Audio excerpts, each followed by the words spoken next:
What sort of picture do you want, Tommy? A 30 by 40. That's just what I would have chose. Why don't you take 11 by 14? It's a little cheaper. Well, I don't have the money.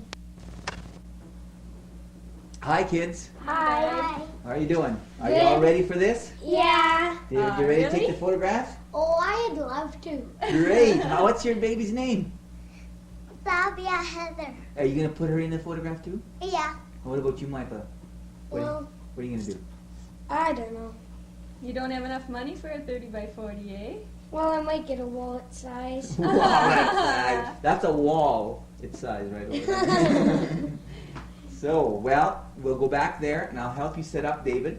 And you, Tammy, have to change, right? Right. And away we go. All right.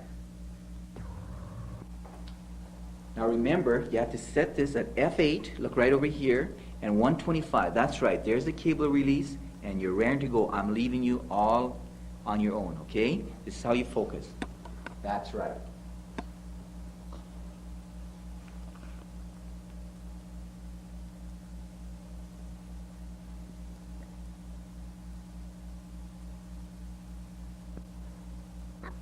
Okay. That's good.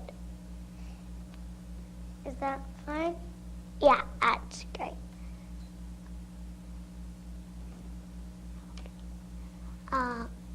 Uncross your legs. Okay.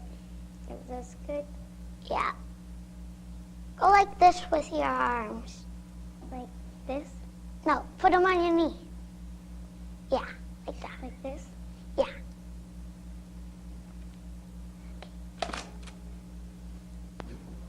Hey Dad, did you know that when light goes through a lens it refracts? David should know that because he's going to be a photographer. I'm going to be a scientist and work with light. Kids, I want to talk to you about composition a little bit, okay? First of all, in this photograph, what we did, we used a blue gel on a light behind this lady. There's 5 things that I have in my mind when I'm making a photograph. And this you probably can remember when you're making a photograph of Tammy, is first of all, because we live in the Western world, we've learned to read from left to right. And you can notice how the eye comes in very quickly in that direction from left to right in this photograph. Secondly is lighting. Since there's only one sun in the sky, we should have only one apparent direction of light.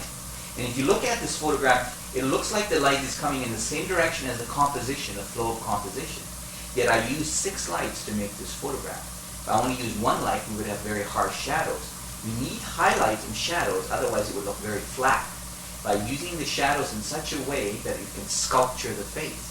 And thirdly is camera positioning. You know, where you put it, high or low, or somewhere in between. If it's a child, I prefer to bring it down lower so it's the film is perpendicular to the face. In this case, I even chose a little lower camera angle, giving her more strength to the photograph. And fourth is the props, what we call props. That's the blue background complementing her outfit, the flowers. I prefer to call it added information. When you look at the photograph, then you can see, when you look at the photograph, you can see something beyond the face. That we can look at it and enjoy her hands, her watch, her whatever there is in the photograph that can add to the photograph and its message. Number 5, and that's the most difficult part of all, is to be able to coordinate the eye expression with the lip expression. And as you notice, all of my photographs, that's what I really stress for, that to be able to get the eyes and the lips coordinated. So if I would have said to her, say cheese, she would have said cheese with her lips, but she would have said, oh, you dummy, with her eyes, wouldn't she? So therefore, I don't use the words cheese or fuzzy pickles or stinky socks or anything like that. I talk about something to set the mood in her mind so that we can coordinate the eyes and the lips. If you look at every one of these photographs like that, even this one here, her expression in the eyes are perfectly coordinated with the expression on her lips. Quite different than that one, but you can see there is harmony. Or if we even look at this one over here, look at the teasing mood you can see in her eyes and on her lips, and the elegance of her hand. Every photograph should have a message, and that message, like you can see thought in her mind. So depending on the age, and if you know the person or if you don't know the person, it conveys a message. To me, the most important thing of any photograph is so that it communicates. Without a viewer, you don't need a photograph, right?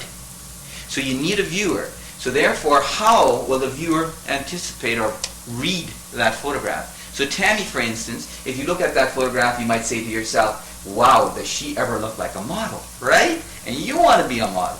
Exactly. David, you could look at it and say, well, someday I would like to be able to photograph like that. The design of the photograph, the expression, the feeling.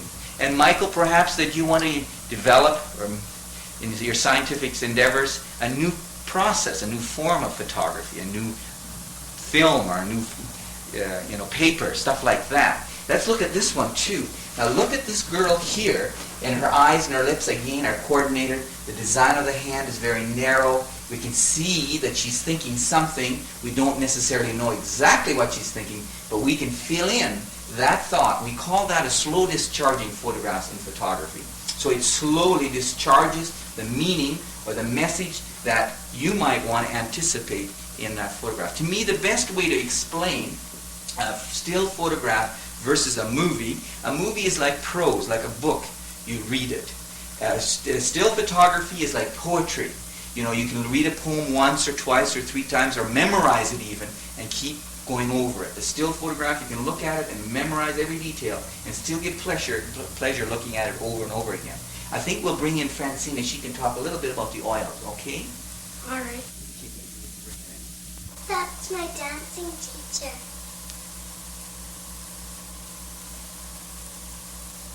That's right, Tammy. That's Susan, your dancing teacher. Well, what do oils do to the picture?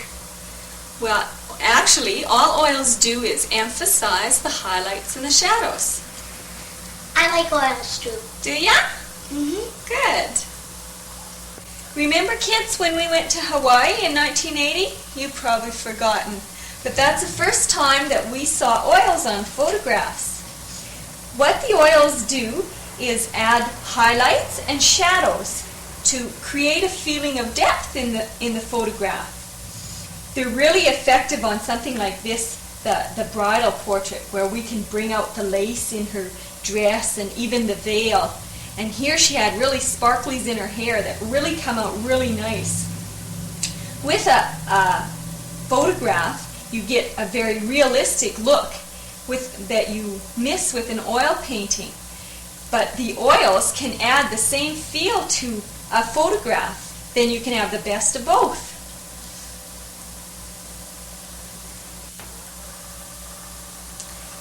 This photograph took a long time to put together, Tammy. We wanted to do a portrait of you that was all in blues. And Mommy had a hard time finding a sketch pad like that had blue in it. But it was fun, wasn't it? Mommy had to color in your brat, color in your flowers in your hair, because they weren't blue, and your eyes, they're not really that blue, are they? So we made them blue. We even got a blue outfit for your little cabbage patch that Auntie Bev gave you. That's nice, eh? We did a lot of work in here to get rid of some of your hair that was sticking out, and then we added some hair here to make it look nice and smooth. And then Mommy went over all the shadows and deepened them, and then brought out all the highlights so that it'd be really crisp photograph. And you know what? Daddy even won an award with this one. That was pretty good, eh? Yeah, this is one of our favorites.